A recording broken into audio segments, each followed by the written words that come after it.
sports all plays. All sports all plays.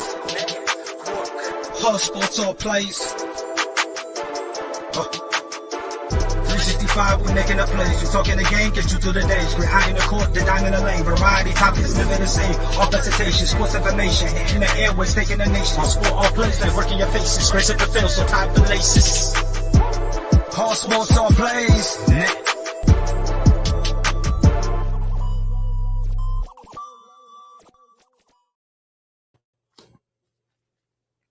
All right, what's happening, everybody? Welcome to the ASAP Afternoon Blitz, Tuesday, July 25th, 2023. I want to change my name on there. I forgot to change it. I'm Gonzo, joined by Pride. How's it going, Pride? I do drugs. That is my intro for the day. How you feeling, Chris? Not too bad, man. Could always be worse. Yep. Woke up this morning with quite a bit going on for this time of year in sports, where right now it's mainly baseball other than like soccer, but Jaylen Brown agreed to Supermax, the richest deal in NBA history. And I know you're a big Celtics fan, so what do you think about that? I mean, I'm not mad at it. I mean, I understood it, because the main hang up he had, he wanted a no trade clause because he's kind of tired of everyone always putting his name in like the trade rumors and stuff. So he wanted that no trade clause. Basically, in order for him to accept the non-trade clause, he basically was like, look, you guys are going to have to pay me way more than. And I guess, I would have just given him the no trade clause because he would have taken like $250 if it was a no trade clause. But for some reason, Boston decided to give him more and then put a trade kicker, so that way we're kind of stuck with it, which makes us not want to trade him anyway because of the financial ramifications. Yet they're still leaving that avenue open for him. I mean, listen. Brad Stevens knows what he's doing. I'm not gonna. Last time I doubted this man, I looked like an idiot 2 days later. So I mean, more power to him. You know what I mean? Over $300 million. I think it's a little too much, but it's not like. Chris, check me if I'm wrong. I don't think it's like an extreme overpay like a lot of people are saying. You know what I mean? I mean, could he take in a little bit of a cut? Yeah. But I don't think it's as much as an overpay as what everyone else wants to make it seem like. Like, is that just me being a Celtics fan, or do you see where I'm coming from? Oh, no, I agree with you. I said this earlier in the season when everybody was talking about, right, not early in the season, but right after the season, early in the off season, I should say. Everybody's talking about they should trade him for Lillard or trade him for this. The most important players in the NBA are wing players. And so if you're the Celtics, you have two of the best wing guys or two-way players in the league. Well, right. It'd be stupid not to pay him. So I don't think they overpaid him.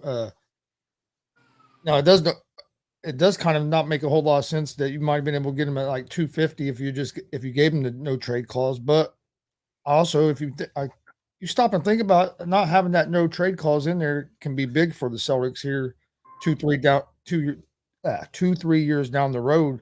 If something is going wrong, it's not working out how they thought, at least you have a chance to get rid of him, even though it's going to be a huge contract and it might be hard to trade him. You still have that option where no trade clause, you could end up losing him for basically nothing.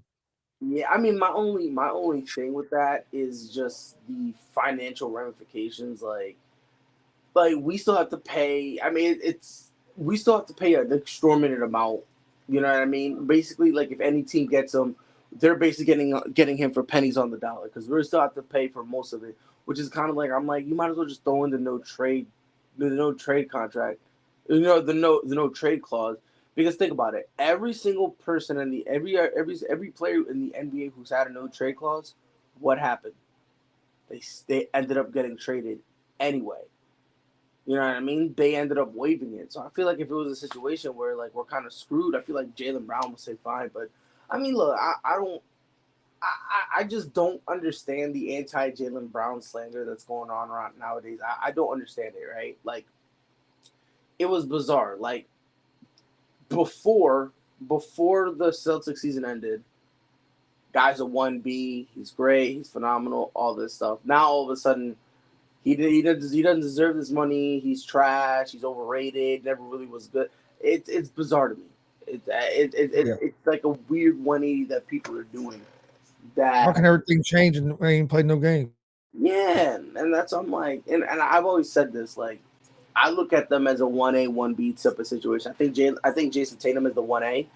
But I think Jaylen Brown is the 1B, and he's shown you in certain spurts that, for example, every single time we need to sit down Jaylen or Jason Tatum, Jaylen Brown drops 30 easily.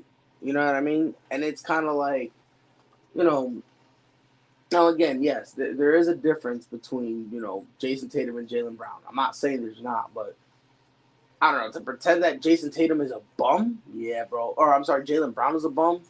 Yeah, we need to stop this stuff right here, right now, because this is getting over the top ridiculous. I'm talking about, like, all of a sudden people are like, oh my God, look what he's getting paid. And the same people who are mad that Jaylen Brown is getting paid this are the same people that are fucking patting Dak Prescott's mid ass to get paid. It's so weird. When someone who deserves to get paid gets paid, they hate him. But then when a freaking bum gets paid, they want to be like, oh, good for him. Like, so bizarre, it really is. But it's the same. It's the same people that are complaining about Jaylen Brown are the ones that are saying that Saquon Barkley should be getting $30 million a year in the NFL. But you don't want Brown to get paid. It don't make a lot of sense. It doesn't. But honestly, bro, that's a great segue. You heard the deal that Saquon took? Yes, and that didn't make a whole lot of sense to me either. There's gotta be something. There's gotta be something else for that. You're going to threaten to sit out. You're going to take everything off Giants off your social media, but then they give you $900,000 more dollars, and you just jump and sign your franchise tag. Something didn't add up there. I was about to say, and like the problem was, I mean, obviously it was the money. Sure, that was a problem, but that wasn't the only problem. Like, they're upset of the guaranteed money, yes, and also the length of the deals. You know what I mean? We're only getting a couple years here and there, so it's kind of bizarre. Like you said, like, it's not even a full million. And again, we're not even including taxes. Okay, so let's pretend that he's getting all this money tax free, right? I don't know, man. I always thought that running backs, them getting paid was a thing, and they feel like they don't get paid enough. But another thing that they have problems with is like, bro, how are we supposed to get paid all this money? And for some unknown reason, right? No one cares. We only get paid for like 2-3 years, and then we're thrown away. And that's kind of it's weird, It definitely is weird. But it's even but then you got the people who say that the running backs don't deserve to get paid. Now they're gonna point out what Saquon did. Now they're gonna point to that and be like, oh look, Saquon took the money. Look at now again, like you said, Chris, he was one of the ones. Him, Christian McCaffrey, like they got these guys coming up and saying this stuff, right? Saying, yo, look, you need to pay us, right? But now it's like. Now the people who are anti-pay running backs, they're gonna go to Saquon and say, "Look, Saquon did all this, and look at him. He ended up giving up or whatever, right?" Like, that's what they're gonna end up doing. I mean, to me, it makes no sense. It really doesn't make any sense, especially coming off the year Saquon had. I don't know. I mean, I feel like injuries is one of the biggest things, and he had a relatively, healthy season, relatively speaking. You know what I mean? Yeah. So I don't. To me, that just did not make a lick of sense at all. And Saquon was in a no-win situation with this franchise tag, because if he takes it, like you said, it makes him look kind of, I'm not gonna say weak, but it makes him look like, hey, he didn't stand up and fight for it. But if people are gonna try to don't take it and you sit out a season, then you're screwing yourself. You're really screwing yourself that way, because you're losing all that money and you're not going to get that money back.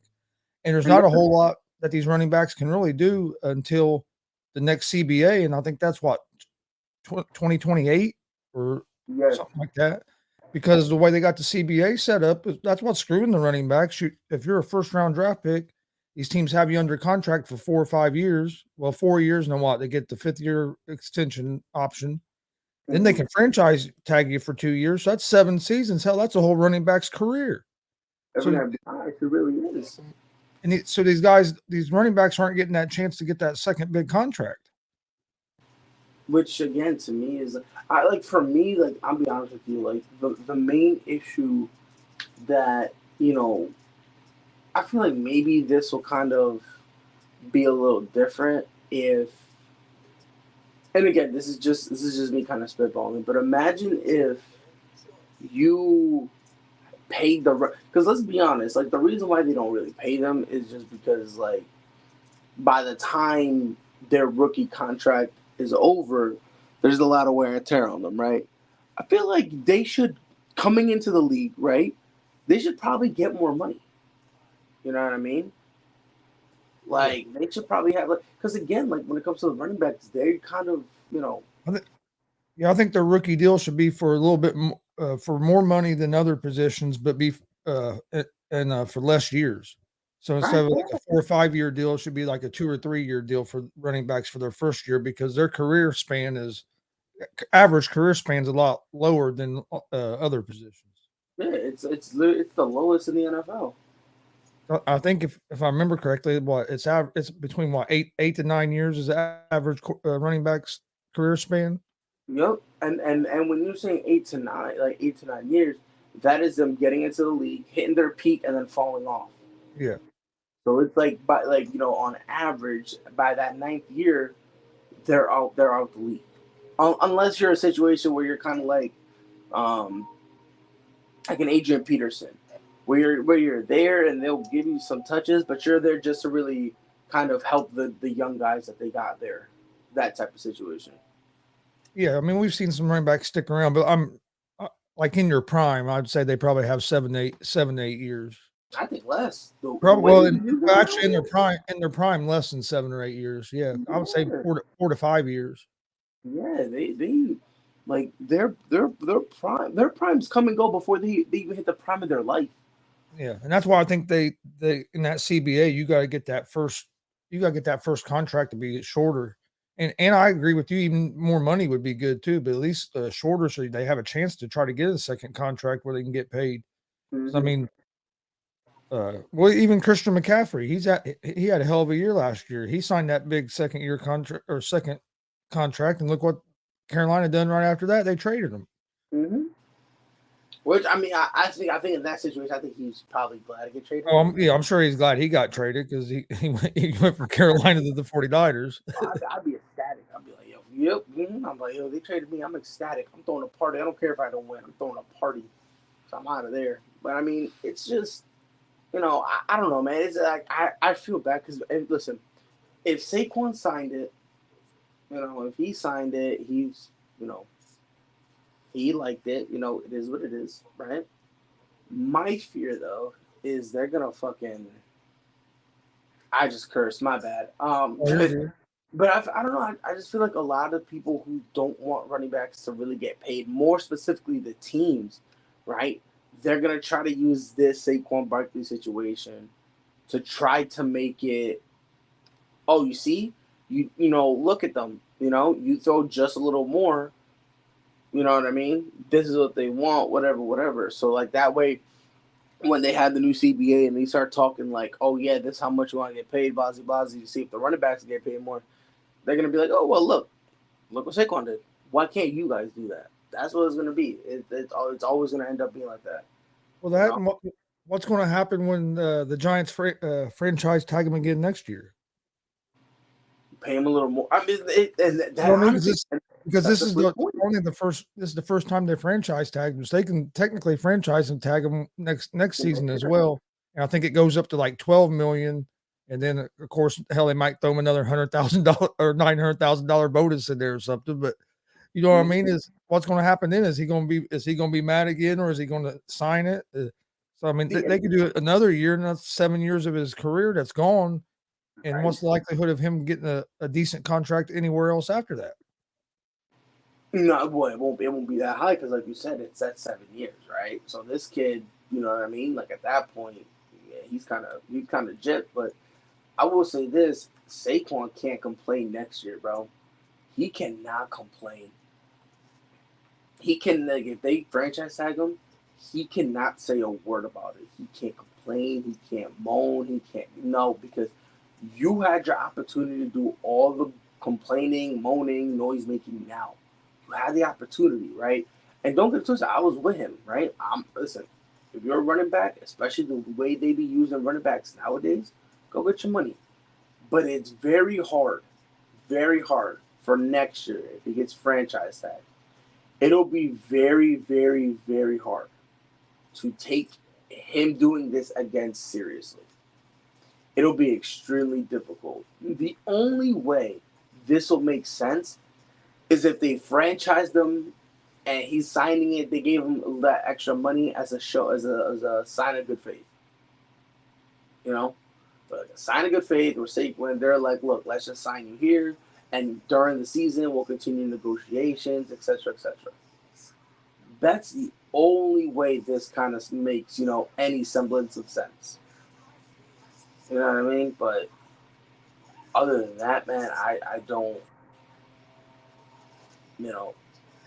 Because It doesn't make sense. well, because if next year he starts crying about it and complaining about it, it's going to come off a lot different to everybody. Because this year he had a lot of people on his side. You had Yeah. people that were actually backing him, but now that you kind of gave in so easy, next year, like you're saying, you're not going to have everybody backing you. You're going to have more people against you, and the narrative is not going to be the same as it was this year. Yeah, and the thing is like a lot of people already look at running backs as divas and prima donnas because of the complaining, right? They already look at them like that, right? But for me, it just doesn't make sense to do this whole song and dance. You know what I mean? And then next year, because they're going to franchise tag, they're going to. They're going to. If they don't have a deal going, they're going to franchise tag him. Especially if Saquon stays healthy.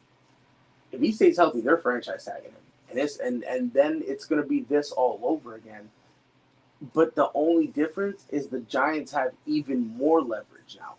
Because now, before, it was like, yo, come on. Like you said, everyone was on Saquon's side. They wanted Saquon to get paid. They wanted him to go get his. And they were with him. Everybody was with him. And then he does this. And it's kind of like, I do want to be with you, bro. I want to be on your side. I really do. But it is so hard to, to be on your side when it almost seems like you don't really, you don't, I don't want to say you don't care, but it almost seems like this is going to happen again, and you're just kind of just throwing it to the wayside and just going, it is what it is. You know what I mean? Because like I said, if they don't get a deal done, this whole thing's going to happen again next year. Right? And the only difference between this year and next year is going to be the fact, just talking about from like the PR side of things. I'm not even talking about the fact that that's another year of wear and tear on his body. But it's just, it's going to be it's going to be a whole new situation, because now instead of him having at least some sympathy in the eyes of some people, now it's going to be like, bro, we already did this. We already did this, and look how quick you were to just shrug your shoulders and say whatever. So now it's like, and without realizing it, you know what he also kind of did? He kind of damaged a lot of the other people who, like Christian McCaffrey's of the world, the other running backs who, are saying something about it, how they're, it's unfortunately, without him even realizing it and without him trying to, he's kind of making them also look kind of, like hypocrites by association, Yeah, and the bad thing is, because like I agree with you, they're going to franchise tag him next year, and there's not going to be nothing that you can do about it because, like I said, the CBA don't expire till like 2028. So that's the very or really the first time that running backs are really going to have a chance to try to do anything about it.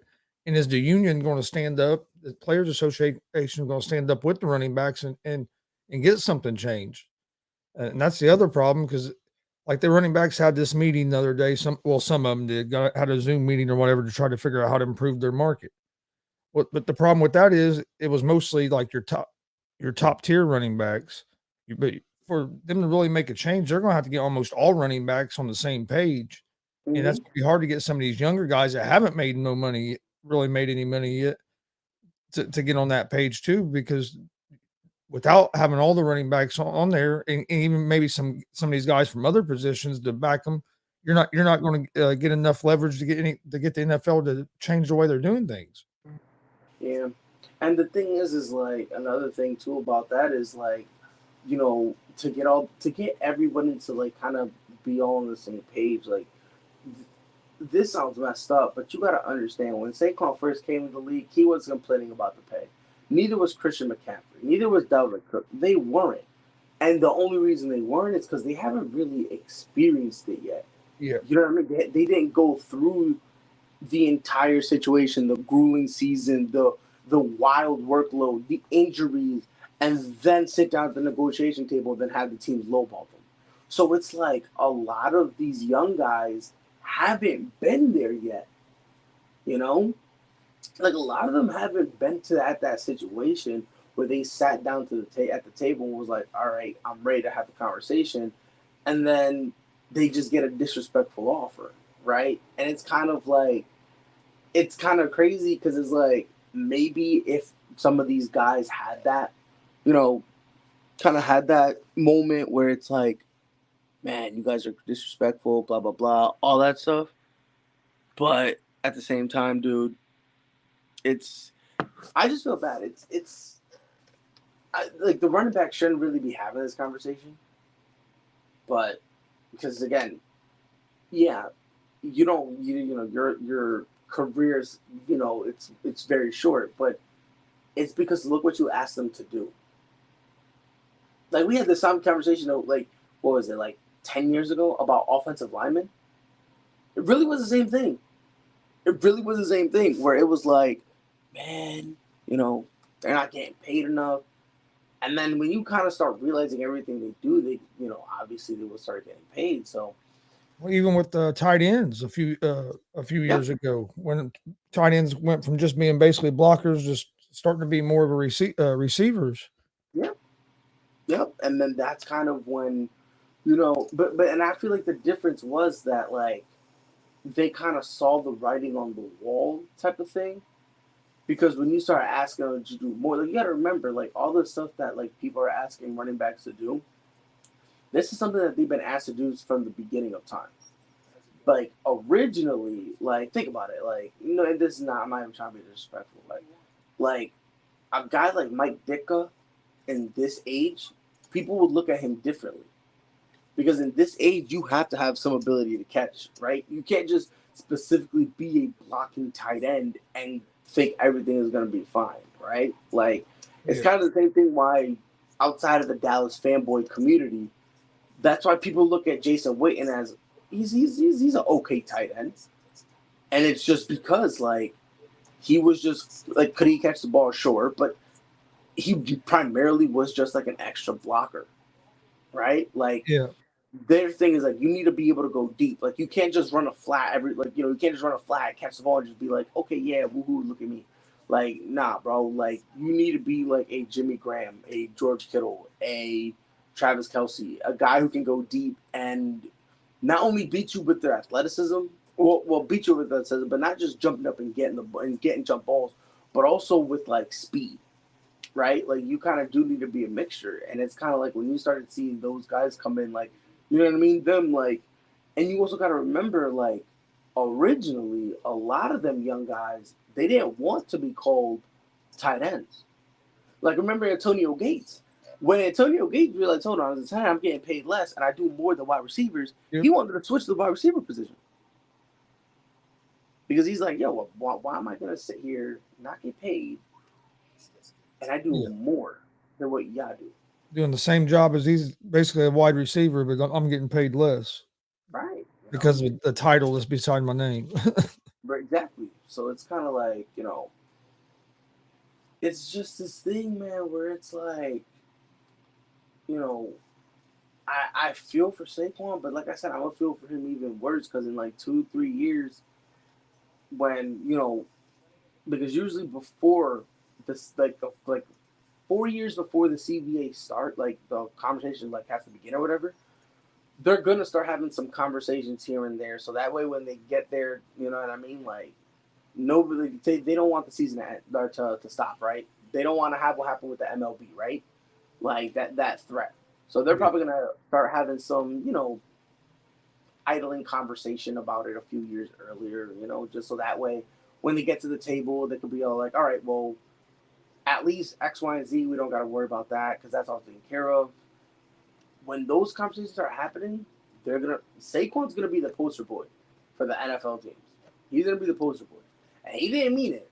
It's not like he wants to be it, but without even trying to, he's gonna end up being the poster boy for them because he did what they wanted him to do. They wanted him to just take the money, and he just said, bump it, why not? Let me just take the money. Who cares? And now it's gonna be a whole thing. And like I said, I'm feel bad for Saquon because pretty soon, Saquon's gonna be all lost and confused. There's gonna be like a whole whirlwind of like questions, and Saquon's just gonna be like, "I'm just here to play football. What do you want from me?" How do you think this will affect Josh Jacobs? Because he has not reported did not report to training camp, and he still hasn't signed his franchise tag for the $10.1 million. Do you? I think he'll end up signing it before the season. I don't think he's going to sit out. But do you think this affects him? I mean, it might, because I think what they're probably going to do is, if anything, it gives Oakland, or I'm sorry, Vegas. I keep forgetting they moved. I do think it gives the Raiders a little bit of, I'm not going to say leverage, but I think it's going to give them a little bit of an option where they can go to him, and because Saquon did it, they're going to be like, hey, bro, look what Saquon got paid. We'll pay you the same thing and give you, a $1 million signing bonus. Something like that, I think perhaps. But at the same time, it all really comes out. Because honestly, the fact that Josh Jacobs is already sitting out and just like shrugging his shoulders and saying whatever, I don't think the Raiders really have any leverage. I think they're kind of, I don't want to say stuck, but they're in the situation where they kind of have to like either pay him or they're going to have to let him sit out. Another thing they could really say is they could look at Josh Jacobs and be like, bro, remember the last running back who everyone said was the best running back in the league and he held out? What happened to him? What happened to Le'Veon Bell? He has not looked the same since he held out. Nope. And then obviously he ended up getting out the league. So, I mean, the Raiders do have some, they got a couple horror stories they can spit out. But at the same time, all the power really comes down to Josh Jacobs, because if he says, nah, I'm not going to do nothing, he's not going to sign. I mean, don't get it twisted. It's a risk because he can't play the entire year, right? And he basically has to sign the franchise tag, so he can't go to another team.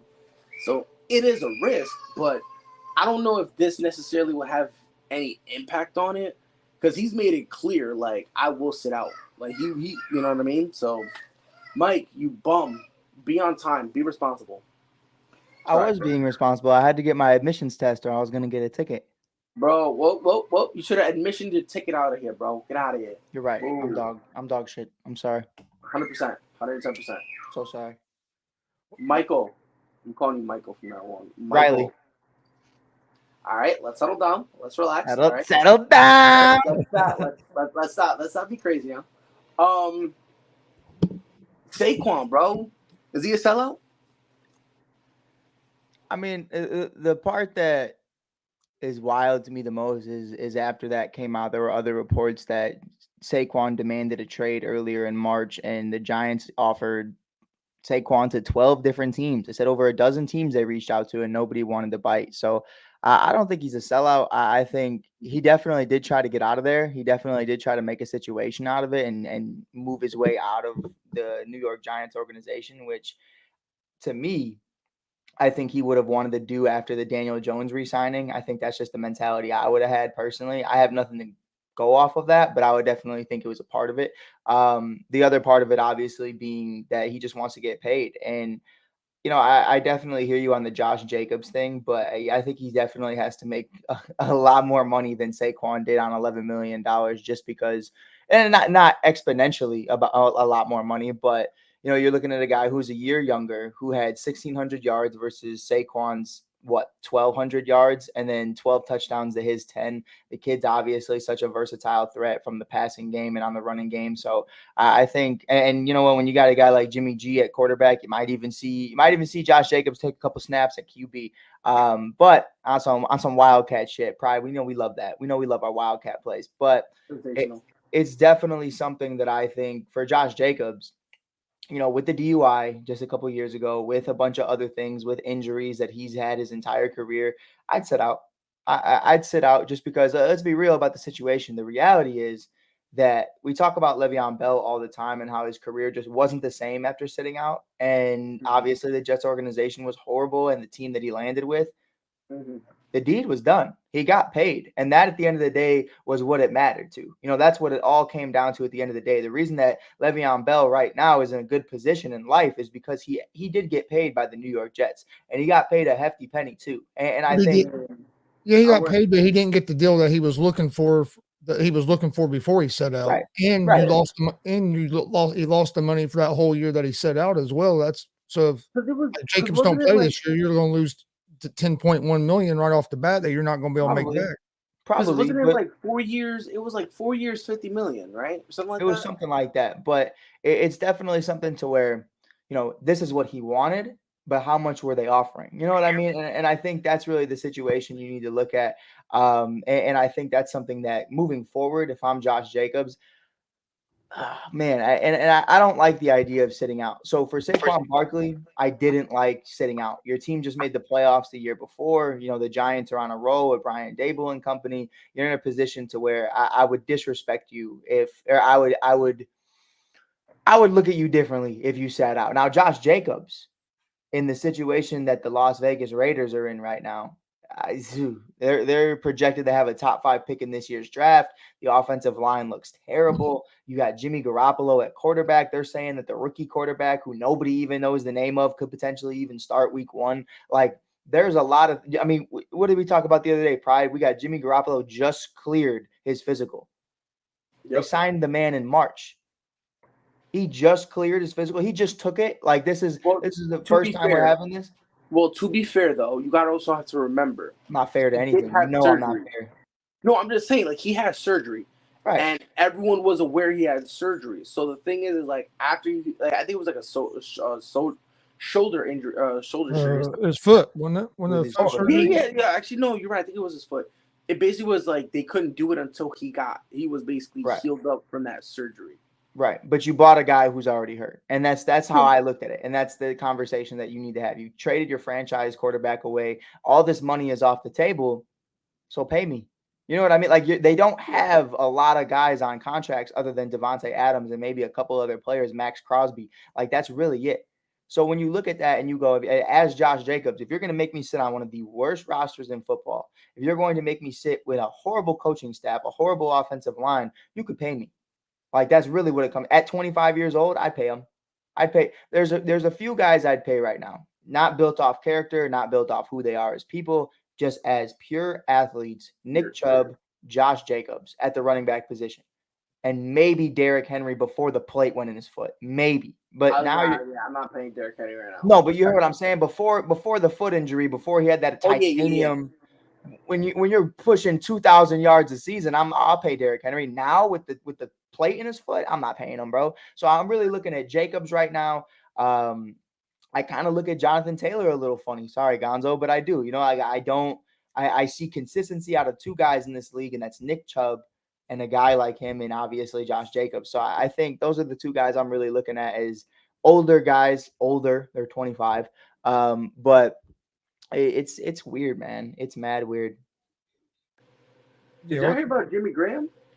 I did. I don't want to talk about it because Jimmy Graham shouldn't be in the league. I thought I got faked into some clickbait shit, so I was like, yeah, let me ask. Let me figure. Yeah, no, he's back with the Saints. I don't know how. I don't know. Could you imagine if everybody on the Saints was in their prime? They'd have a super team, but everybody's awful. So yeah, Jimmy Graham, Michael Thomas, Eric Carr. You know what it reminds me of? And I love this dude, I really do. But it reminds me when LeBron brought back, what was it, the 2012 All-Star team? Yeah. That when he was in Cleveland. It was D-Wade, Derrick Rose. Williams. Like, yo, he's bringing just like the fucking oldest people, bro. Imagine it's like, yo, these guys were the over the hill gang, outside of LeBron, they were good like 7 years ago type. Right. Hey, but the best basketball minds that have probably all been on a team before, most definitely. But like the craziest stories, I bet they all have. But there's awful players.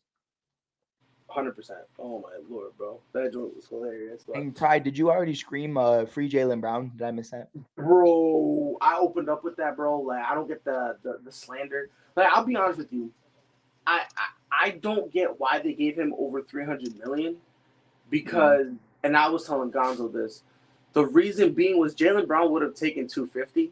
Right. However, he wanted a no trade clause, and eventually, after they got talking to, Jaylen Brown basically was like, look, I'll take over $300 million if you don't put a no trade clause in there. Right. And they ended up giving that to him. But at the same time, if you look at the deal, there's a trade kicker in there. So basically, we still got to pay a shit ton of money. So whoever gets him, we're paying pennies on the dollar for it. Or they're paying pennies on the dollar. So financially speaking, we would be kind of hit if we traded him, which is weird to me because it's like because of like the consequences. This is still kind of like a no trade clause because the consequences will be so deep. We don't want to trade him, so we should just save the money and giving it to him. You see what I'm saying? That's the only problem I have with him getting paid. You know, the over $300 million. That's really my only issue because you could have paid him a little less and put in the no trade clause, and you would have been solid. You know what I mean? I just don't get where this. Oh, he's a bum. He don't deserve it. I don't know where all this talk was coming from because the same people who were saying that were deep throwing him in the playoffs. Yep. I just want to throw that out there for consistency speaking, bro. Like for the sake of consistency, I'm with you, bro, and I'm also one of those guys that really believes that, you know, and this is the problem with that comment right there. I've said this in the chat. I've said this on Twitter. I've said this at Titter. I've said this everywhere. 300 is the new 200. And I think that's really what it's becoming. I mean, we got Mbappe making $776 million for a year. You have role players making 40, 50 million a year now. Yeah, like it's the market is climbing. And so I definitely agree. He's overpaid from what the old market was. I mean, that is extreme.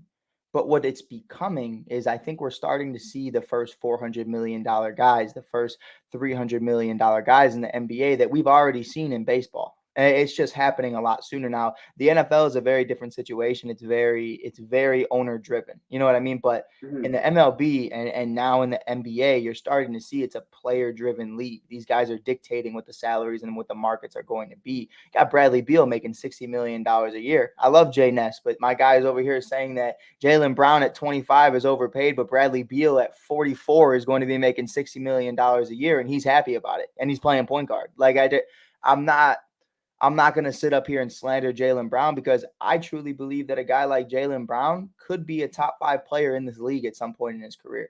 And I think he has the capability to do that. Now, does Jason Tatum get in the way of that? 100%.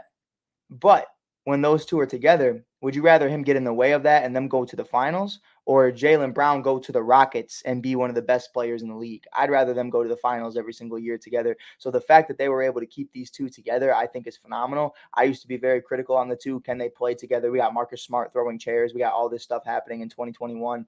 and they put it together in the second half of the season, and they've been riding out ever since. They were doing it way earlier than that with Kyrie going to the conference finals, getting beat by Bron in 2018. So, I mean, this team's been together a while. This duo has been together a while. I like it. I don't completely like the roster that's assembled around them.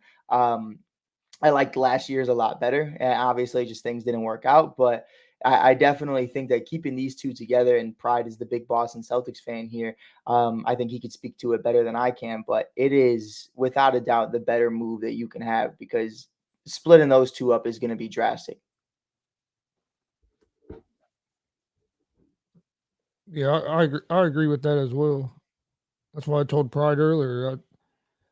Wing players are so valuable in the NBA, and you have two of the better two-way wing players on your team. If you're Boston, you don't split them. You just don't split them up just to be splitting them up. If you can keep them, you keep them together and build around them. Yeah, without a doubt, bro. I mean, I just really think the Porzingis move is what worries me a little bit. Is he going to be able to stay healthy? Right. I mean, but no, well, I mean, to an extent. But let's be honest, though. Ever since he's left New York, he's been healthy. Right. He's also been shit, but yeah. Wait, since he left New York? Settle down. Nah. Settle down. And Washington, he was hooping, but it's Washington, so we don't care, right? Let's be honest, right? Like, the whole his stint in Dallas, I just thought it was weird because they just wanted him to be a three-point shooter. So it's like, I mean, he's too good to just be looked at as a three-point shooter. Like, it's kind of weird, right? So, like, but even then, when he was in Dallas, and if I'm wrong, I want someone to fact check me. Injuries really weren't an issue.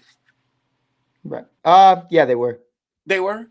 So in Dallas, in his 1, 2, 3 years in Dallas, he played, and this is by year, 2019 to 2021, 2022. He played 57 games in 2019, 43 games in 2020. 2021, he played 34 games. 2021 with Washington, he played 17, but he was traded in the middle of the season. So that kind of equates to, I don't know, whatever 43 or 34 plus 17 is. No, that's what that last year, he basically played like over what? Over 55, 60 games? Over 50 games. And then this year he played 65. So he's been relatively healthy the last 2 years. And he just had his peak in points, obviously. And in his entire career, he averaged 23, 8, and 2 this season. So that was really cool for him. But again, like it's not taking it away, Pride, but like it is Washington. So you do understand that you are one of the better players on the team. So you're going to get like Lauri Markkanen on the Utah Jazz. Yes, he was an all-star, but it's like, you should be, because nobody else is on this team except Mike Conley. Like that's really what it is. Jordan Clarkson maybe, but I hear you, Pride. I definitely agree with you. But when we have these conversations, especially like me and you had this conversation about Derrick Rose just a couple years ago. Derrick was hooping his mind out in New York about 2 years ago. And I told you, I go, nah, it's a new Derrick. It's a new version of him. And a year later, it's back to the same old. So it's like if I have more bad years than good, from a health perspective, I think you can kind of look at that and go, all right, well, he had a couple good years. That's cool. But can I expect that every single year out of him? The reason why I'm saying yes is because with Kristaps Porzingis in Boston, you're not asking him to be the number one option. He's like, what, the number 3 option? 4. So now it's a situation where now that you don't put a lot on him, it's kind of the same thing with kind of Aaron Gordon, kind of, right? Where like when he went to Denver, sure, like the first year it was crazy, but like the last, like his last, Aaron Gordon's a dog. With everyone there and him in his role, he all of a sudden looks like the hottest commodity imaginable. I love it. Brown looks like he's a certified ball player, and we've seen him look like a bum when he was in Detroit, when he was in Brooklyn. So it's kind of like, I feel like with Kristaps, he's got the talent to be the number one guy, but when your body keeps failing you, that's kind of when you got to fall back. And like I said, with Jason Tatum and Jaylen Brown there, him being the number 3 guy, I think that's perfect for him because he's got the skills obviously to do it, but at the same time, now you're not asking him to go out there to do it over and over and over and over again. So it kind of saves him on his body a little bit. That's the reason why I'm not too worried about the injuries, because we're not asking him to go out there, you got to go out there and give us 25 and 10. We're not asking him to do that. You know what I mean? Give us 15 and 8 and we'll be calm, cool, and collected. My problem, and here's been my biggest issue. Gonzo and I talked about it when this actually first happened during free agency. I think with Robert Williams being as banged up as he has been, with Grant Williams leaving the team and a lot of other bigs just not being a part of this rotation anymore, I think they're going to, like to your point, I don't think they're going to ask him for 25 and 15. You know what I mean? I don't think that's going to happen. But I do think they're going to ask him to play very physical. I do think they're going to ask him to play big, to be that big man that they need to collect rebounds alongside Jason Tatum, who I think is the best rebounder on the entire team. I don't think that's a hot take. But it's definitely something where they're going to have to figure out his role, because if you want him to bang with other bigs, like he can do that, but you also understand what comes with that is that he's going to miss games, and there are going to be injuries, and there are going to be muscle issues. This isn't like a Kristoff, to your point, has never been a ACL tear type guy. You know what I mean? It's never a catastrophic injury. It's kind of like an Anthony Davis, to where it's like, it's day to day. It really is. Right. So it's one of the more frustrating instances where I kind of look at that and I go, man, bro, like it's this guy's meniscus, it's this guy's like shoulder, it's his LCL, it's his labrum, it's whatever it is. And those are the little knick-knack injuries that I think are an issue. So when you lose a bunch of bigs and a bunch of guys who are really just getting boards on this team, and you bring in Kristaps Porzingis, I kind of looked at that and I said, are you bringing him in there to do his job as an offensive player, or are you bringing him in there to bang with other bigs? And if you're bringing him in there to bang with other bigs, I think it's a bad idea. But if you're bringing him in there to just kind of, hey, go stand in the corner, get some boards here and there, facilitate your game when Jason allows you to, which is what it is, because Jason dictates everything that offense is doing, as he should. And it's definitely something to where I think it can go one of two ways. And I think the second one is this very scary one, and it's a real possibility. Yeah, I mean, I don't get it twisted. It is a possibility, but I also do think the fact that you're kind of limiting his load, kind of does make it, makes it a little more likely that he'll be fine. Yeah, and I just don't want him banging with the bigs. You know what I mean? And I'm afraid. Let's be honest, though. Let's be honest. A lot of his injuries that he hasn't come with him banging with big men. It hasn't been happening with him on the low. It's been happening, like you said, just some weird freak accident. He'll go up, get a board, and he'll land wrong and twist his ankle. Well, that's my point. Is like, so he's never really been in that he's never been in that position other than New York, to where they asked him to really be a big. You know what I mean? But when they did, he was injured all the time because of those. But it's not that he's getting injured. It was though. It really was because of. It really wasn't, because he's getting injured. He's getting injured by diving for loose balls, throwing himself in the freaking in the stands. He's getting injured doing that. He's getting injured by There was one time that he got tripped and he got injured. Like, we gotta stop this. That one was, people were pissed. I'm just saying, we gotta stop this false narrative that he's been getting injured every time he goes in the paint. No, and that's not the narrative I was trying to drive either. I'm saying when he was in Dallas, they didn't use him as a big, like you said. They put him in the corner. Now his injuries were just knick-knack injuries that happened in Washington. All of those injuries in Washington weren't because he was banging with bigs, and that's my point though. When he was initially banging with the bigs, when he first came into the league, those were the issues that he was having. And that's exactly why teams like Dallas and Washington didn't put him in those positions. That's the point I'm making, is because in New York, that's exactly what was happening. He was banging with bigs and he couldn't hack it. And that's really what happened more times than not. Dallas and Washington couldn't hack it. Meanwhile, he's putting all-star numbers up. What do you mean? 100%. His body couldn't hack it. Not that he couldn't. Yes, he could. His body could hack it. He was doing it. It was just the injuries he was getting was just, obviously, yes, it was knick-knack injuries. But again, that goes to show that he could, because you name me another big who's played over 70 games outside of Jokic. Be better than Pride. Be better than Pride. Jokic is GOAT. Jokic is GOATed. No, but that's what I'm saying, outside of Jokic, because Jokic is just an anomaly. Just come on. I was doing a 82-0 challenge on TikTok the other day. You got to build a starting five that goes 82-0. My first pick, it's like a randomizer. So you just get a team and you have to pick a player from that team. First pick, Jokic. I was like, video's over. Video's done. No, that's it. Done. It's Rapskis. Go home. Click next video. Gonzo, I got a bone to pick with you. I've never seen you wear so much Reds gear in my entire life until this season, bro. Who, me? No. You haven't been watching me enough, because I wear the Red stuff for the last 30 years. Bro, no, I haven't been. I'm calling fraud. I'm calling Landon. Wow. I'm calling Landon. Chris, you don't let him talk to you like that?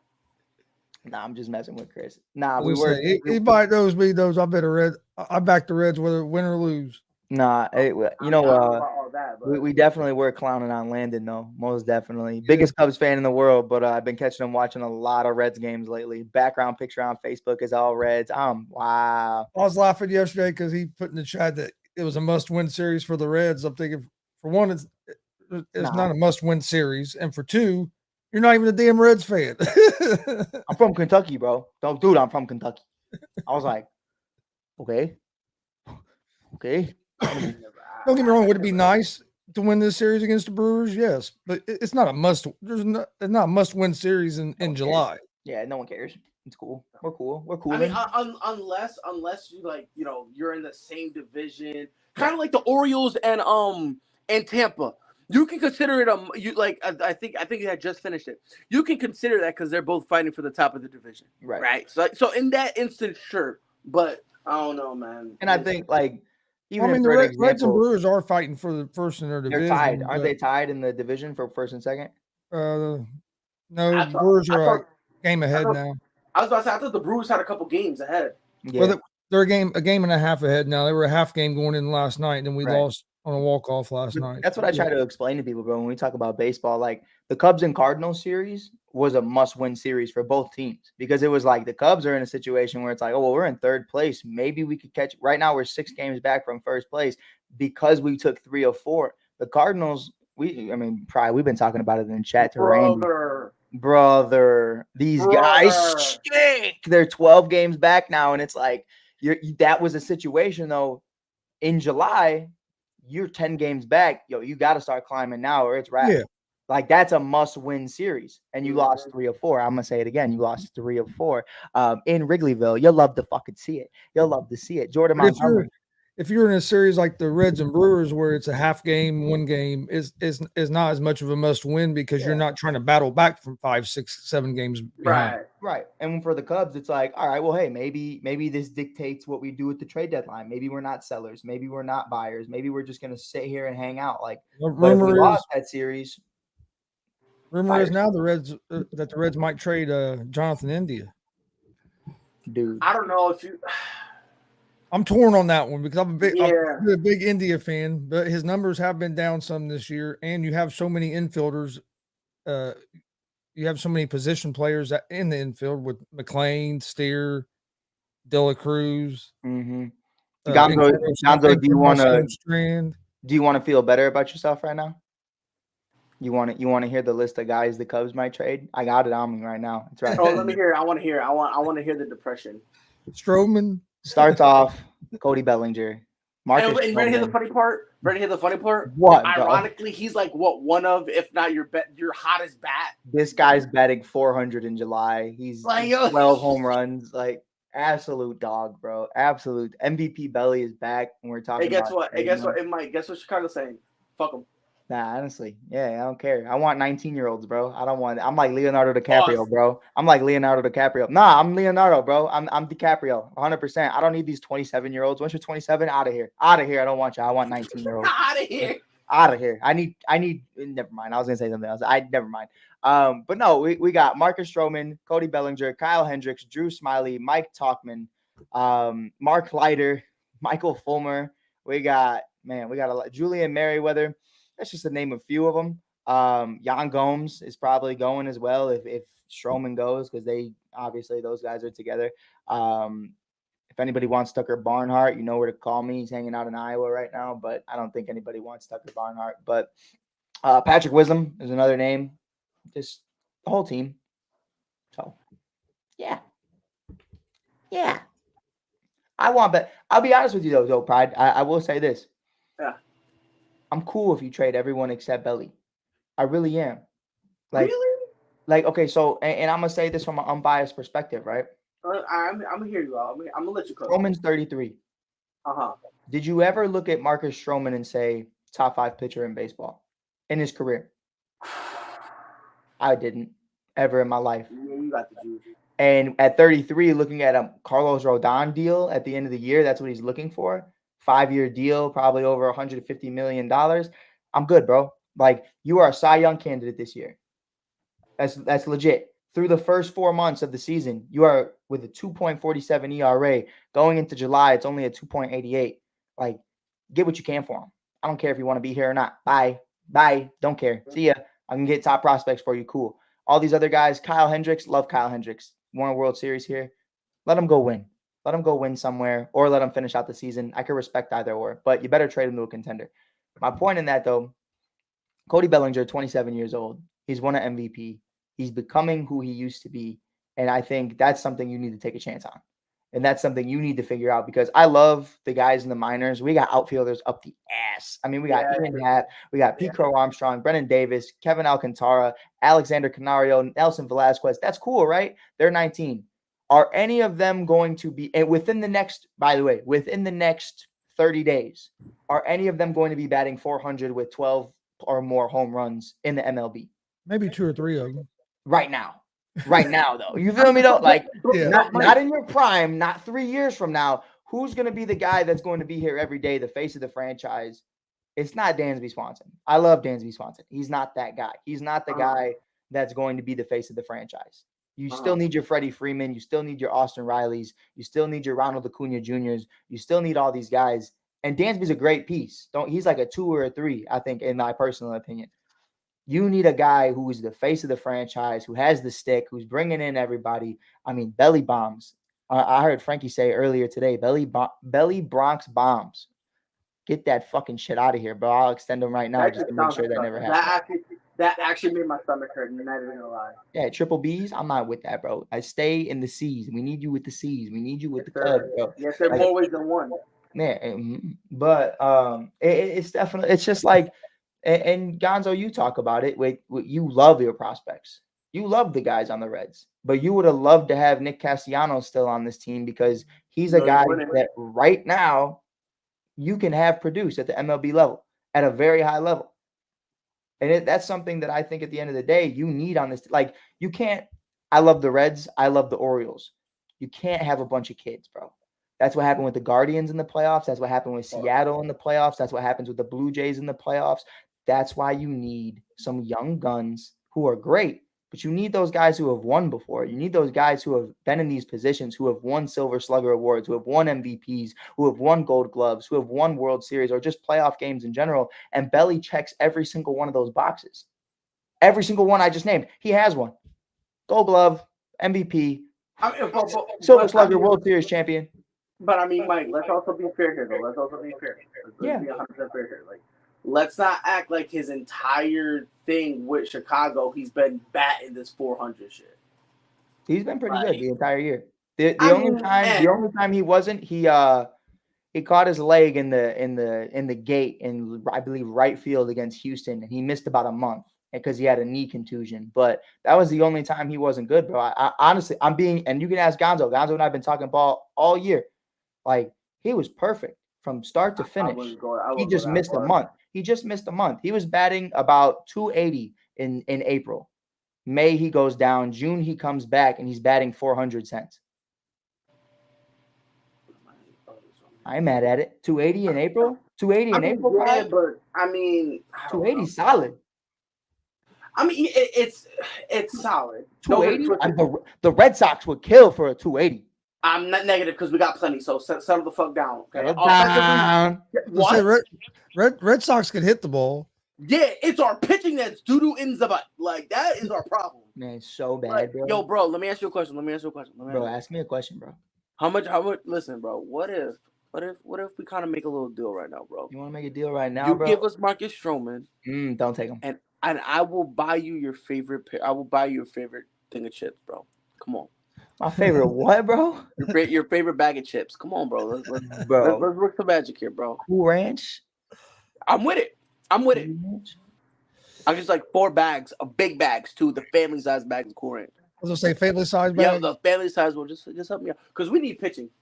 I'll tell you what. And also, and we also need Kike to stop forgetting how to play defense because I've never seen this. He's my Nelson Aguilar now. Like, routine plays he can't do, but yo, you make him dive, do a 360, and then give him a skateboard. He got to do a kickflip, and at the peak of the kickflip, he's got to freaking get the guy out at first. Oh, he can do that. He can do that. Nah, that's what the Reds need. Reds need as well as pitching. That's where we're the weakest at right now. I don't think you guys should make a move, though. In my opinion, I really don't. I think I mean, this is one of those like development years where it's like, hey, we're winning though. You know what I mean? It's cool, but like I think in free agency you'd be so much better. Like I wouldn't want to trade away any of the young guys because the young guys that Gonzo has, man, they're just gonna get better and better. These guys are great. Like I wouldn't want to trade that for a rental right now. No, I don't either. I don't want to trade none of them. What is I'm gonna look up what Pride has. What is Pride? Strand. by I'll the tell you time we what, get this pitching, Encarnacion Strand's been looking good since they brought him up too. He's been pounding the ball. Let's look at Red Sox. Resume. Let's look at Red Sox top prospects. Not a lot. we going got on. what was oh my lord, Jesus Christ! We literally I think it was yesterday I think it was yesterday. We do a combined no hitter. Wish I was there to see it, but no, we gotta go to Florida. The Red Sox do have the number 3 prospect in all baseball, shortstop Marcelo Mayer. Yeah, and then we got I think he's like the 13th prospect. Oh, one of our pitchers. I think he's the 13th prospect. In fact, check on that. You got some guys. Pico Armstrong is number 7. Let's go. Yeah. Let's go. Dog, we got a lot of Reds in here. A lot of Reds. Not a lot of Red Sox. Not a lot of Cubs. We got a lot of Reds. Yeah, they not a lot of. Damn. You ever just think about the Angels and be like, how are you so shit but don't have anybody in the top 100 prospects? Bro, like lot of soul. I mean, not counting that. No, forget the prospects. Forget that. How you trash with Shohei Ohtani? No, bro. I just looked at the top 100. They don't have a single play. Oh, they have one. His name's Edgar. Trash. He got an Edgar haircut too, don't he? He does. Oh, they have 2. His other name's Logan. They have Logan and Edgar. But you've been horrible for like 20 years. What are we talking about? I was like, they should have at least had. But hey, all of that could change. All of that could change with one trade. That's all I'm saying. And that's the thing too. It's do you think he gets traded before the trade deadline, or do you think it's Shohei? I don't either. No. Shohei? Yeah. I think he's traded by trade deadline next week. Yeah, I do. I mean, what do whatever it is. You have Mike Trout missing the next 6 to 8. Anthony Rendon is day to day. We're not talking about him. We don't talk about Anthony Rendon around here. We only talk about baseball players, right? Yeah, 100%. Somebody won a World Series and forgot how to play baseball. Yo, like, Mama, you know World Series hangovers, Pride. Bro, take a walk with me, bro. Hangover. You ever? Not even that. You ever have a world?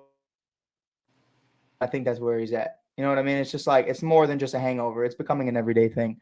So I think that's where Anthony Rendon's at. He's been in there since 2018. So, bro, it's like, dude, it's like, yo, you know who he is, bro? He's Darren Williams. Man woke up and forgot how to play. To be honest, just was like, that's the wildest shit in the world. Fighting fans, crazy. Thank God I didn't pay him. Right, you know what I did yesterday? What'd you do? Last night, out of the kindness of my heart, I bought Gonzo and Pop Indianapolis Colts training camp tickets. Out of the kindness of my heart. And then I texted Gonzo. And you know what he told me, Pride? Go fuck yourself. He told me to go fuck myself. He told me he doesn't even like the Colts. He told me, he was like, yo, listen, let me tell you something right now. I would rather scrape my balls on glass than go to this preseason game that you got me tickets to.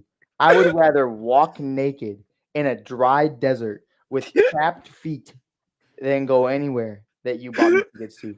And I was like, wow, are you for real? He was like, dude, I would rather get a paper cut on my tongue than go to this training camp game. I said, Gonzo, are you for real right now? He said, bro, I would rather shit lava than go to the preseason. Yo, Chris, is that bad, bro? He pleads the fifth. Oh, that was not what Chris said at all. It is what Chris said. And then you should have heard what Pop said. It's not even allowed on TV, bro. It's horrible. Pops was wild. Nuts. Pops was hitting me with some racial slurs. He was just like, how dare you? And I was like, whoa. There's racial slurs for Italians? Yeah, there's a lot. I hear a lot of them all the time. I didn't know that. Yeah, it's funny though, because like I always thought the Italians was the ones doing the racial slurs. I didn't know there was racial slurs for Italians. We are, but there's racial slurs for Italians. Trust me, you should have seen what Mike texted me today. Whoa, brother. Every day I'm saying something. Every day. You know what's crazy though? I'm not a hater of anybody. I'm just equally hating everybody. You hear me? Like you know what I mean? Like Bullshit. that's a fact. That's no cap. What's going on with all these players having cardiac arrest? Now you have Bronnie James having What a cardiac way to arrest start a yesterday. conversation. That is yo, Mike. Yo, How's it? what's good with these motherfuckers dying? Yo, What's wrong with how you? dare you have something wrong with you, bro? Nah, listen. And I'm Mike, just saying we it's just not talked something about you used to this see or hear about much. Now it seems like we're hearing about it a lot more, seeing it happen. Yeah. more. Yeah, it's crazy. And Mike, we were talking about it too. This is what happened with Shaq's son Sharif. With Shaq's son, yeah. How old? But now, granted, he ended up kind of, he got an opportunity, right? But he couldn't capitalize on it because the issues kept coming up, and everyone said the same thing, that ever since then he just has not been the same. Right. And it's sad because I think with the severity of this, bro, they said they rushed him to the hospital type shit, and that like It's cardiac arrest. for a moment, death was seemed like the legitimate option, and it seemed like that's what was gonna happen. Like that's the type of real life stuff they was hitting. Now it seems like they stabilized him, and he ain't dead yet, right? But in terms of his career, I don't know, man. Like I don't know how. Like maybe I'm being cynical, but I feel like of How old is everyone he? here, 19. He's 19. yeah, he's 19. If I feel that, he still might be 18. He's at 18, 19. But He just graduated, so I don't know. Yeah, of all the people here, I mean, he could be stupid, so we don't know. But like, of all the people here, I would be the less cynical because we all know I have this love affair for LeBron. Right. So by default, I have to love this kid. I have to. It's kind of like, how you got a baby, like, you got a girl that you like, and you really like her, but she got kids, so you gotta like them because you got no choice because you're into these. Mike, you know about that, right? Like, you know what I mean? Man, bro, let me tell you something. Not to take it off subject, but man, bro, when she walks out of the room, like me and these kids like flip each other off, like we throw things at each other. Like I'm not nice to those kids, I promise. We got war. Facts. We got real life beef, but when she pop up, it's cool, right? Oh, but cool as hell. Cool as a cucumber. Yeah, but I feel like I gotta hope for the best. But the reality is, having a situation like that, bro, I don't see how that can. This is just me. If I'm being cynical, let me know. I don't see how that can. You can see that and go, you know what? Nah, he'll be all right. He'll be good. Just give him some time. I don't see that because that's something that is there and continues and won't go away.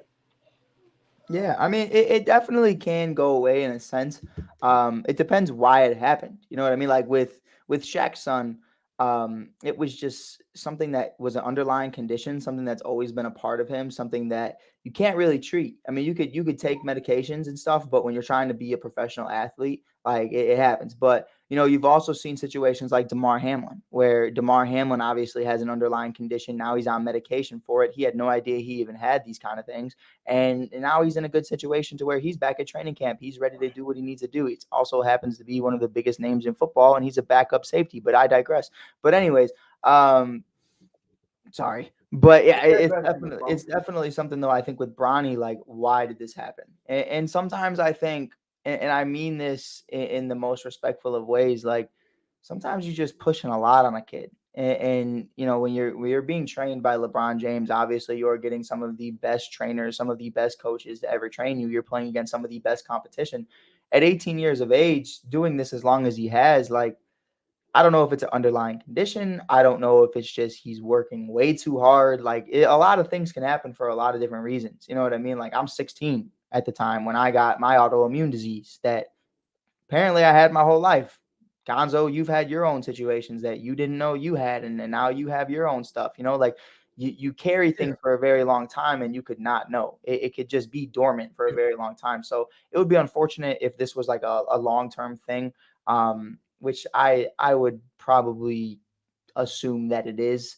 It's very rare that, you're just working out so hard at 19 years old and you have a heart attack. Like that's not normal, especially when you look at who your parents are. You know what I mean? Like they're very healthy, athletic individuals. They've grown up well their whole life. Like it would be very, very catastrophic to say that, this is just a normal situation. But it's sad, bro. It really is.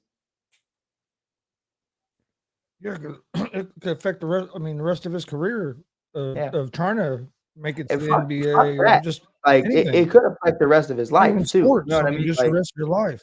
right. Yeah. Like it could change everything, the way he does everything. You know what I mean? Like you're 18, you're not even in your prime. You're not even a man yet. Like you're still a kid entering this world and trying to figure out who you are. And as someone, it's not a cardiac arrest, but as someone who's had my own difficulties with certain things like injuries and just illnesses and stuff like that, like you definitely, like, all your friends want to go out clubbing, all your friends want to go out drinking, all your friends want to go out smoking, all your friends want to go out and just have a great time. You want to go be in the NBA, you want to do all these different things. If you got to go take your heart medication at X amount of time, like it definitely can like affect how you move and affect how you think. So I pray for him, because it's definitely something that it's life altering, bro. Like the career thing, and I get that's always our narrative of what we talk about, but like at this point it's fuck basketball. You know what I mean? Like you need to figure out what you need to do to be the best version of you. And I hope that, quitting basketball isn't a part of that. I hope he could still find his way back at some point. And I would imagine, Chris, if how you feel about it, likely going to miss his rookie year in college. I would imagine he's going to redshirt, because I don't think he'll be healthy enough by the start of the season, which is coming up. Yeah, I'd be surprised if he's able to play this season. I did see that he's out of ICU, so that's a real good sign that he's not in intensive care no more. Very So good. Very good sign. that's a real good sign. But it's to me, it's kind of crazy just because it seems like we're starting to see this more. Is it are these kids working too hard, too young, or I mean, what what's the outlying factor that's maybe causing some of this stuff to happen more? I mean, we're never going to know for Yeah. sure. Yeah, But I mean, I it think just seems like we are hearing it and seeing it more as of late than what we ever have. right. I think it's just unfortunate. Like when you look at an athlete, bro, they're anomalies. They're gods walking around. That's how people view them. And we never see them as humans until later in their life. Like Mongo on the Chicago Bears. He is one of the biggest walks of life, one of the most amazing human beings you'll ever meet. And right now he's battling with so many different issues. You know what I He's mean? one of the best pro wrestlers that you would have saw as well. Yeah, like the guy was just an all-around talent, a drummer. I mean, he was in a band with Dan Hampton and company, and now he's fighting for his life with a disease he's battling right now, and it's horrible to see your idols in these situations, and that's something. I mean, look at Muhammad Ali. You know what I mean? Like you would never, you think that man's untouchable.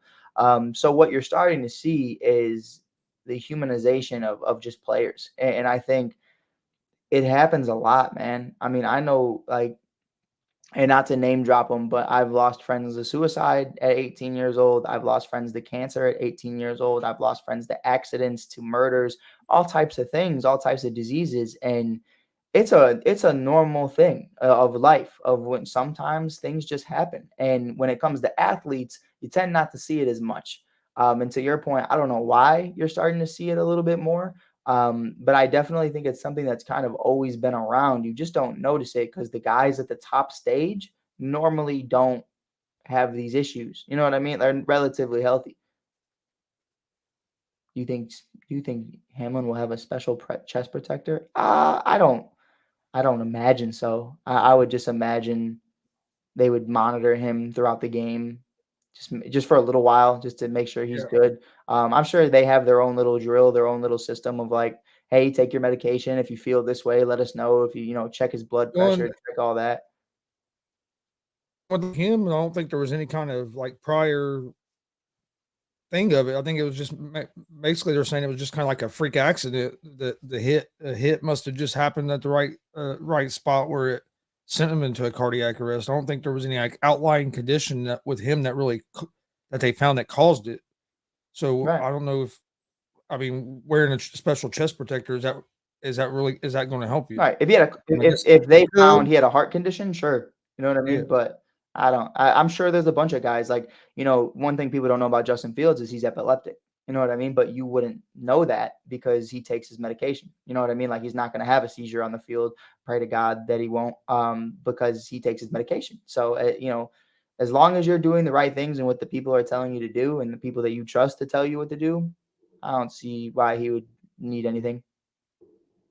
Never seen anyone do it before either. So I don't even know how that would work. Is that that's even the other illegal? thing. I mean, hell, like when that happened to Hamlin, I've been watching football forever. That was the first time I'd seen like that happen. Yeah, never seen that in my life. I don't know. Any big trades going to happen in baseball before trade deadline? Man, probably a lot with the Chicago Cubs. But the word "big" I think is important. I don't know, man. I look at, like, I hear a lot of people talking about Juan Soto. I do understand, what could potentially happen with that, and I understand that there could be some trade conversations, but I also think they're in a situation to where, they're kind of win now. They don't want prospects. You know what I mean? They traded a bunch of prospects to get a guy like Juan, so it doesn't really make sense. It's going to be interesting nonetheless. I think Shohei is obviously one of the bigger names. Guys, I would, and they're saying the complete opposite. They're saying the complete opposite. But guys, I'm still on the lookout for Paul Goldschmidt and Nolan Arenado. I mean, I've heard, from what I heard, that St. Louis said that anybody is on the table. Wilson Contreras and company are all on the table, which is hilarious. But they said Jordan Walker, who I saw hit a home run the other day, was phenomenal. This kid is a dog, absolute stud. He's going to be a Cub killer for life. I feel that one.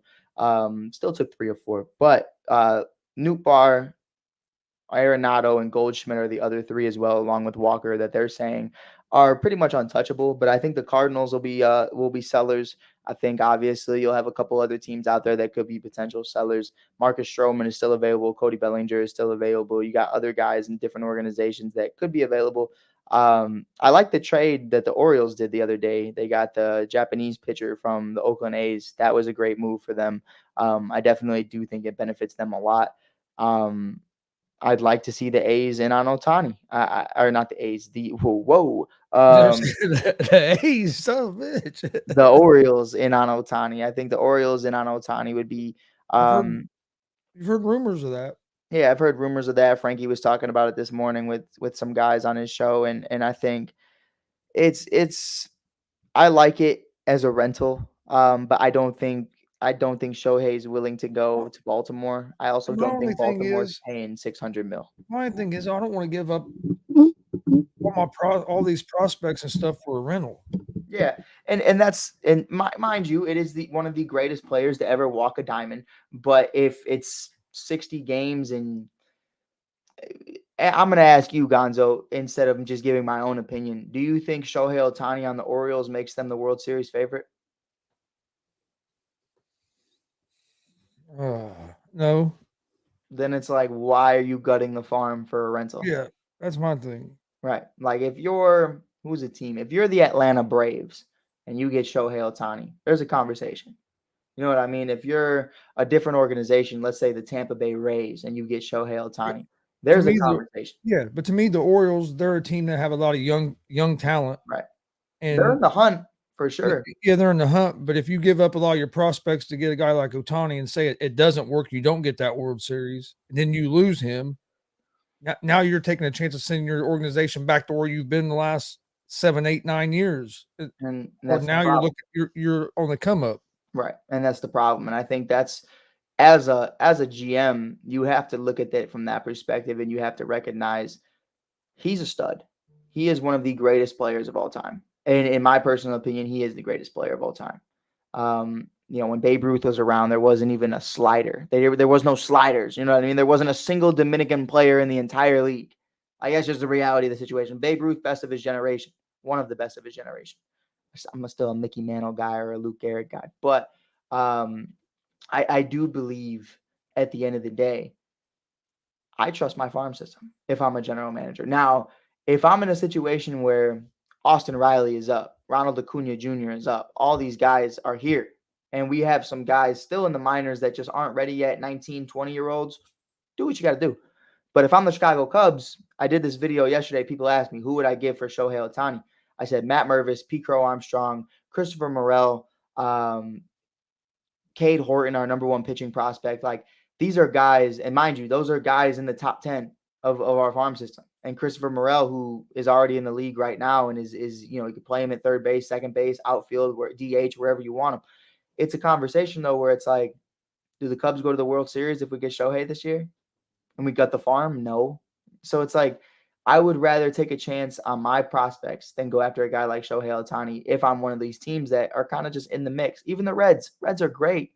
Reds are great, but if Shohei Ohtani's dealing, he gives up one run, and you see the Reds just the other day, you go 3 games in a row without putting up a run. Like, it's not that they're a bad team. It's just they're young. They're not ready.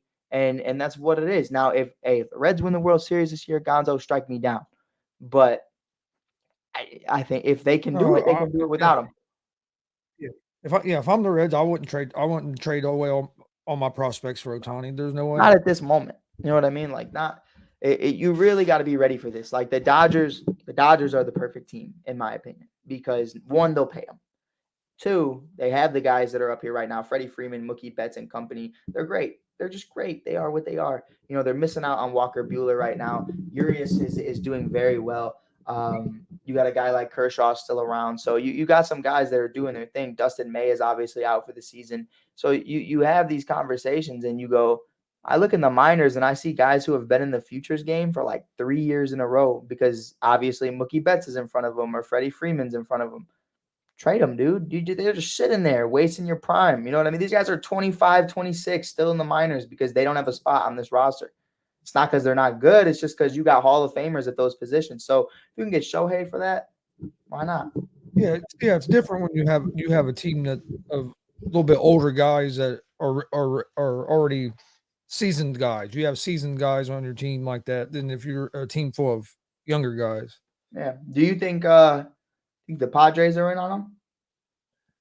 They're in on everybody, bro. Oh man, I think they will be. I think they're going to make calls and see if they can pull it off. But some of the moves all the money they spent and the moves they made, they're kind of like the Mets. It hasn't worked out. Yeah. I agree with you. I think Dodgers is where he's going to end up. But I also don't think he's going to get traded. I think he's going to end up there in free agency after the end of the season. Yeah, I mean and that's what it's going to come down to, I think, at the end of the day. I think anybody can say what they want to say, but this guy's not re-signing at this moment. He's going to wait until January, February, maybe even go into March to find a deal. And that's really what it's going to come down to. You know what I mean? And think about it like this. I think this is going to be one of the most unintriguing, dry, boring free agencies that we've ever had, just because everybody's going to say, well, this is what listen, I could sign Gonzo, I could sign Jay, I could sign Pride, I could sign Mike, I could sign Ray, I could sign everybody. But I have to wait to do that because I'm trying to see what happens with Shohei Ohtani. Everybody's going to wait to see what happens. Everybody's going to throw an offer and say, here's $600 million. Are you going to take it? And he's going to take his sweet time. And I think that's going to delay a lot of other people from falling on the board. Once he falls and you'll start seeing everybody, it'll explode. Yep. It'll be a domino effect. It'll be crazy. I just, because if I'm a GM, and the reason I don't think he's going to get traded is just, I go back to myself. If I'm a GM, unless I'm a team maybe like the Dodgers or a team like that where I could pull off a trade, and I think I could win a World Series. But other than that, I'm not trading for a rental, and right. I have no guarantee that if I trade for him that he's going to sign with me, and that's what would make it hard for me to do that. Unless, like you said, if you're a team like the Dodgers or a team that if you add him, you feel like there's a good chance you're going to win a World Series. Yep. If you're a team with a bunch of young prospects, I wouldn't give up all my future for a rental.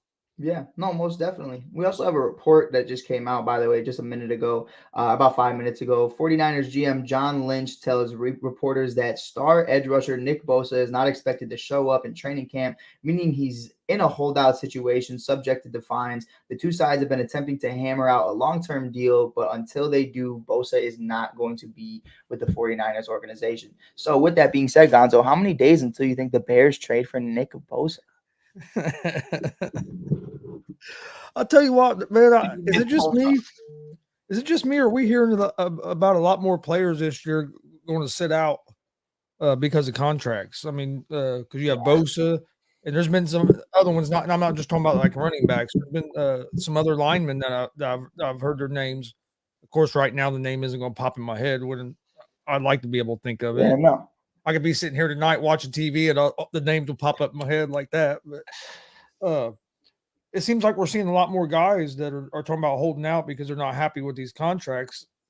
And I understand you want to, when you signed your contract, that made you one of the top guys. Now other people sign, so now you're down 6th, 7th, 8th, maybe highest paid, and you feel like you should still be up there. But also, you also signed that deal for that many years. So, I mean, to me, there's a little bit of give and take there as well. Right. You also, yeah, you want to be higher paid, so I can understand that. But you're also, you kind of got to honor what you signed a little bit as well. I think so. Here's where I think it's starting to become a problem, and to bring it back to baseball, it's full circle. We even saw Manny Machado. Manny Machado signed a 13-year deal back in 2018, and now got mad that other players are making more than him, so he renegotiated 4 or 5 years into the deal.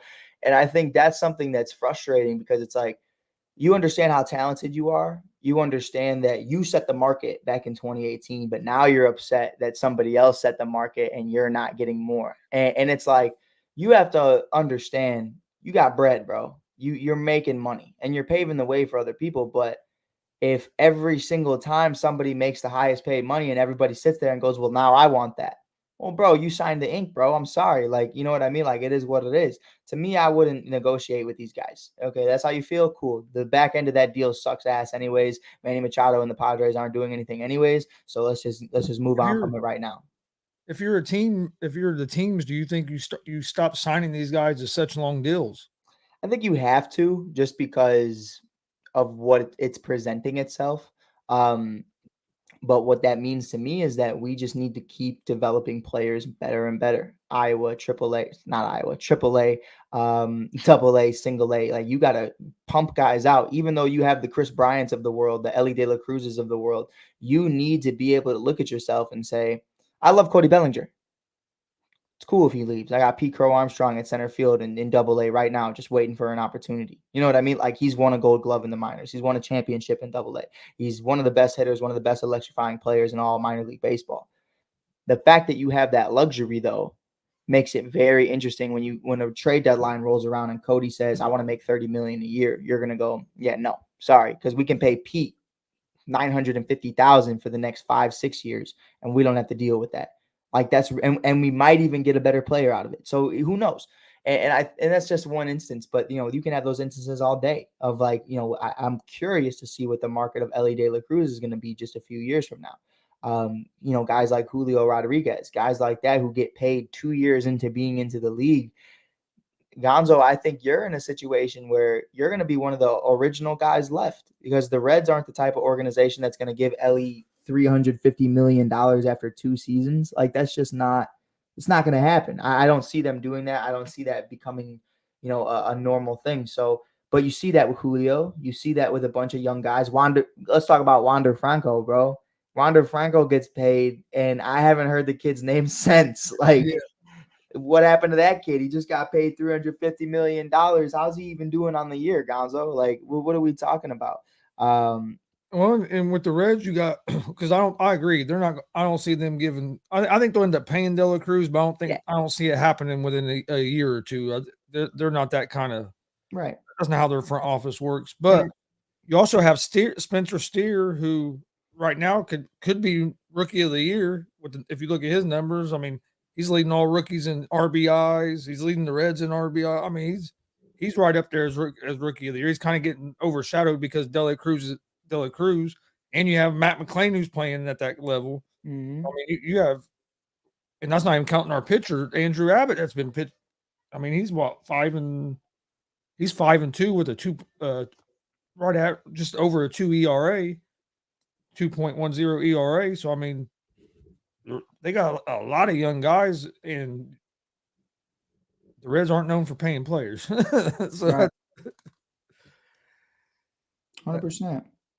I mean, that's one reason when we've been in the situation we have been in for so long is we've got a lot of these prospects, and they start getting to where it's time to pay them, and we don't pay them. Right. And I think that's where the change is going to start being shifted, because you could put together, they're going to start to see a very well put together roster. Like, being real with you, bro, Nick Castellanos, I wouldn't have paid him either, just because you look at the rest of that roster and you go, this is trash.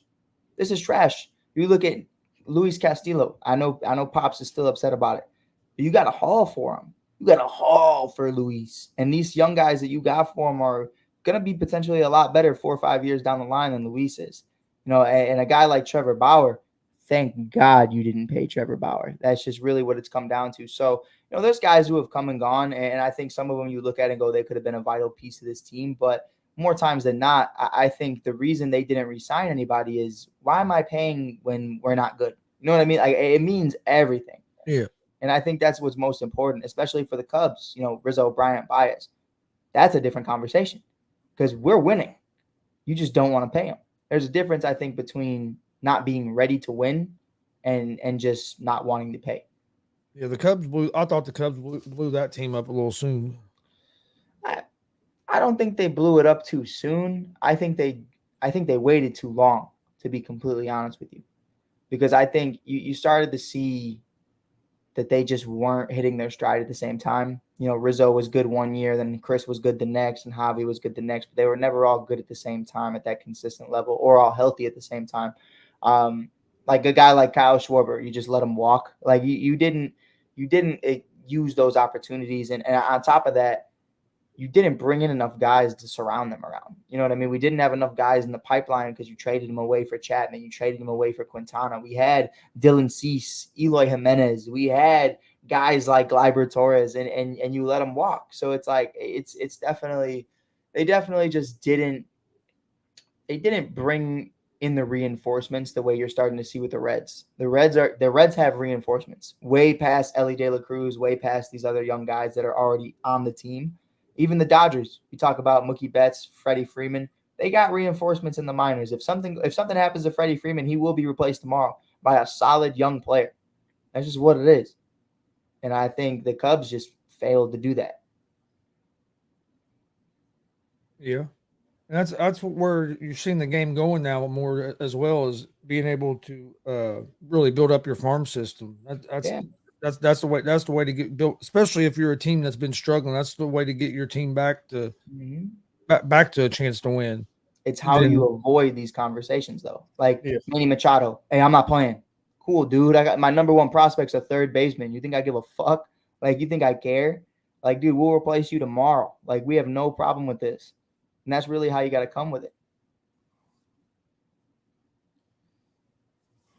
I don't know if I would say they lay down, but I do think there are some players that are not as motivated and don't really care.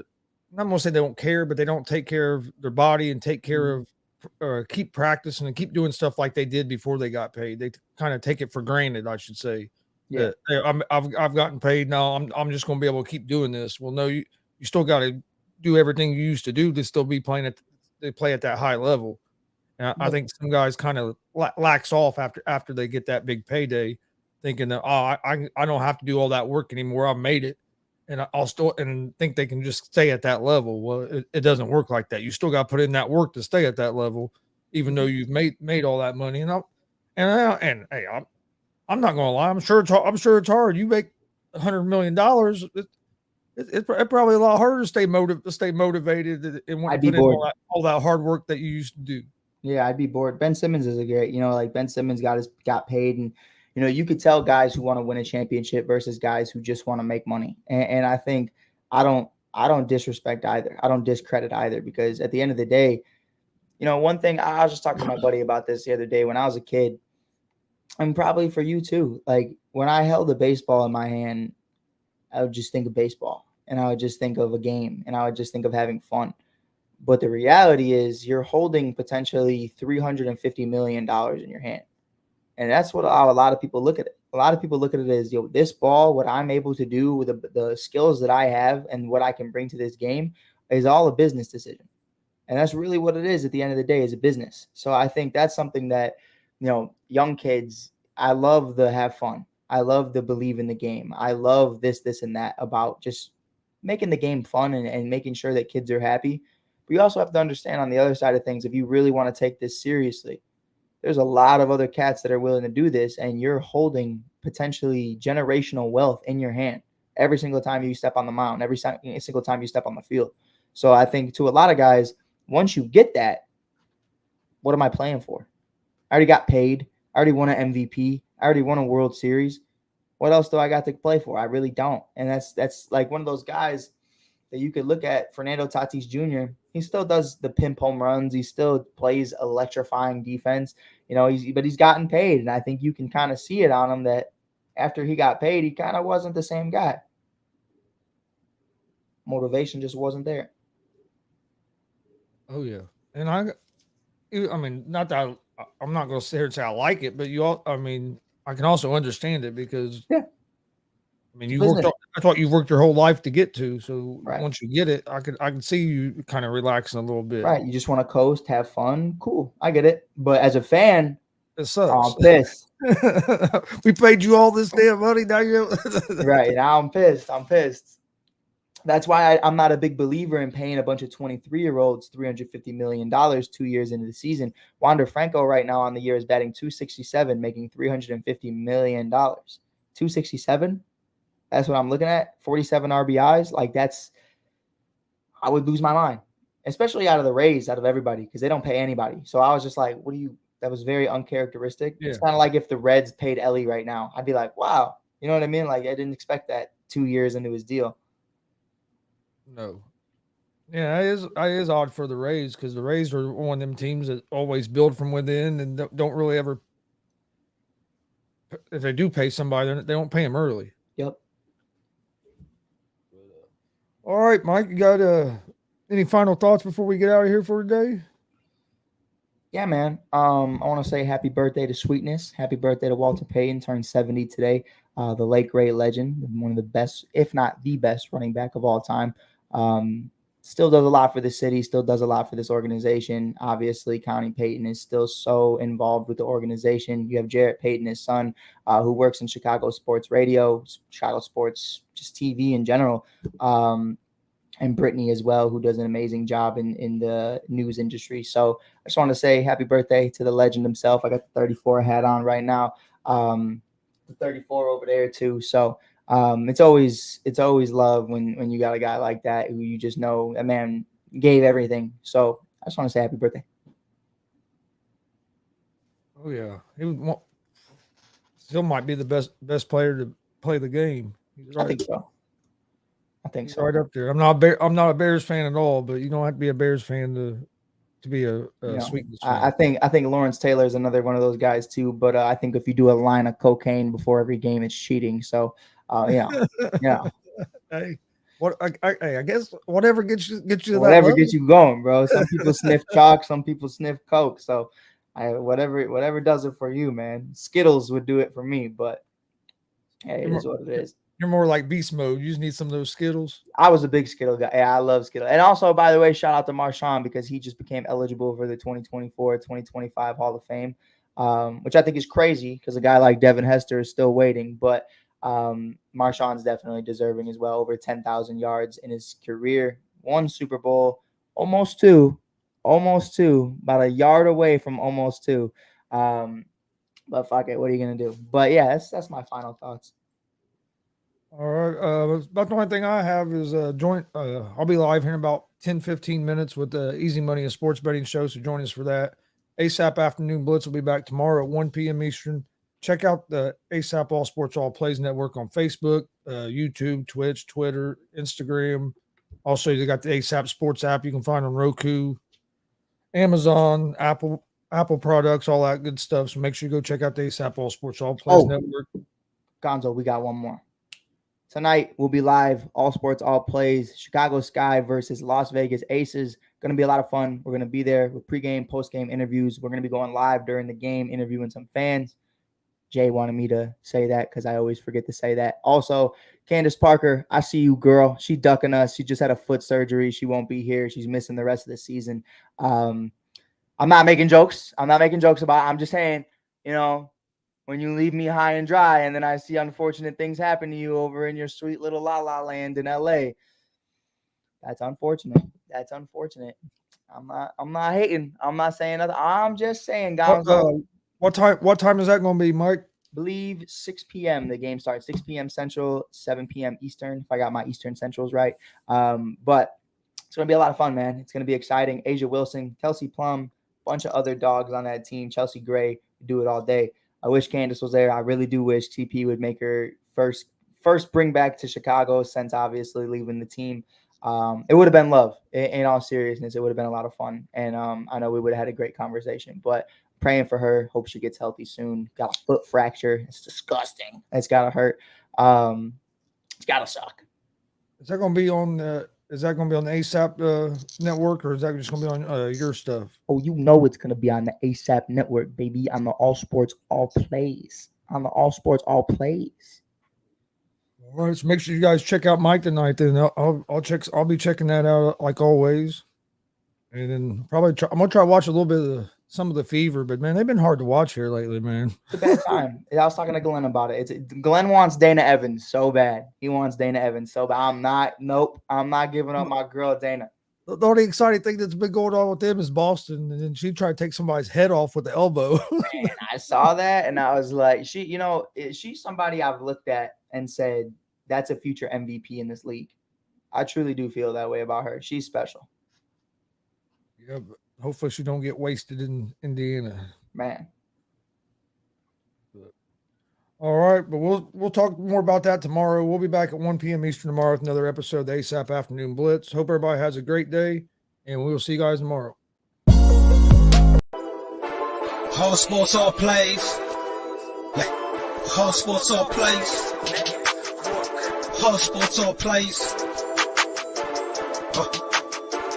365, we making a plays. We talking the game, get you through the days. We're high in the court, the dime in the lane. Variety topics, living the same. All presentation, sports information. In the airways, taking the nation. All sport, all plays, like working your faces. Grace at the field, so tie the laces.